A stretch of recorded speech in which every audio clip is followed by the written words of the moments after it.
Hi, my friend Sam here, and today I'm excited to be with Sean LaRusso, salon owner from Phoenix, Arizona, and a very successful 3 salons, I might add, Madison Avenue Salon and Day Spa. Sean, it's great to see you and great to be here with you. I'm really impressed with 3 salons. Tell me a little bit, how did it start with 3 salons here? Sam, it was a interesting journey, to be very honest. We opened our first one in '98, April 1st of '98. We started with 11 employees. We grew to a second location in 2001. Added our third recently in 2010. Between the 3 locations, we have about 110 employees. And it's been an interesting journey, to say the least. We were fortunate in many ways. We opened our initial location with not just a salon, but we added a significant presence with our day spa. And we were in an area, in an environment that was welcoming to those types of services. They typically had to travel a bit to find those services, and now all of a sudden we were offering them in their backyard. So it helped spearhead our success right away. Interesting, because 100 employees. Yes, sir. I'm sure that you have to have something like strong policies and procedures, a great honor code in place. And one of the questions that we have from one of our viewers is simple things like, how do you handle cancellations in a salon? How do you guys do that in terms of at Madison Ave? How do you handle those? Well, I actually just had an employee come to me 2 days ago. She had a client who had notoriously canceled her appointments at the last minute. Mm-hmm. She came to me, said, what can I do to fix this? And my response to her was, okay, let's take a look at the client history. First, I wanted to get a gauge of who this client was, what the history in this client was. Does she see other people in the salon as well? The history was pretty strong.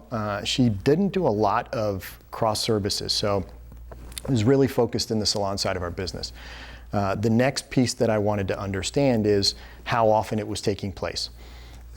This particular individual had canceled 3 times in the last 2 weeks. Booked an appointment ahead.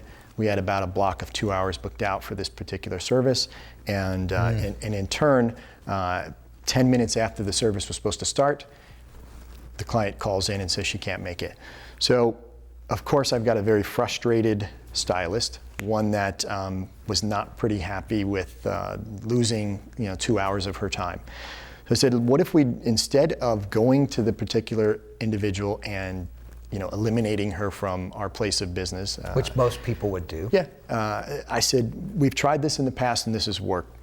Allow the client to book appointments, but only for that day. And typically what happens in that scenario is, just approach them and let them know. Be kind about it and say, the last 3 appointments that you had booked, we have had to cancel. You had to cancel them at the last minute.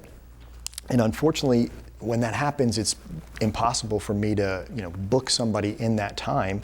And so we essentially lose that 2-hour block of time. Mm-hmm. Yes. So what we decided to do is, and where we ended it, and she said, this is your business, this is your decision. I said, no, I want you to understand it. I want you to buy into it. I don't want you to walk out of my office thinking, this is my decision. I want you and I to, come to this agreement together.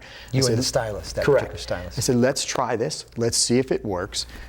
We've had success in the past with customers who have been canceled appointments, and so that was the plan of action. So in a case like that, what we typically do is we just pull the client aside, let them know the challenges we've had, and ask them, for a certain time until we can get back on track here.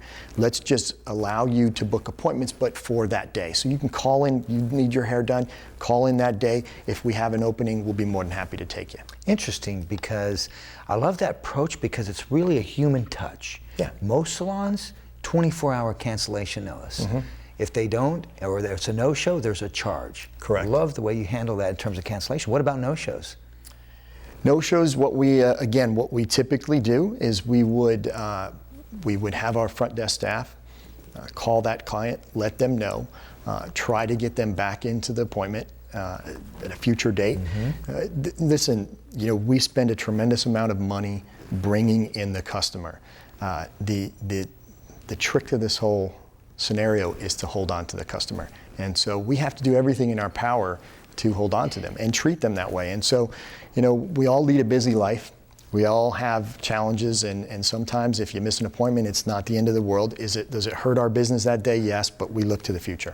You know what I really love about that is the human touch, the not so strict policy that's in place. And I think in today's world, that's really important. The way that you just pulled the client to the side, had a conversation. You don't want to lose the client. You want to hold on to that client, and you're doing everything you can. Sure. Love the way that you handle that at Madison Avenue Salon and Day Spa.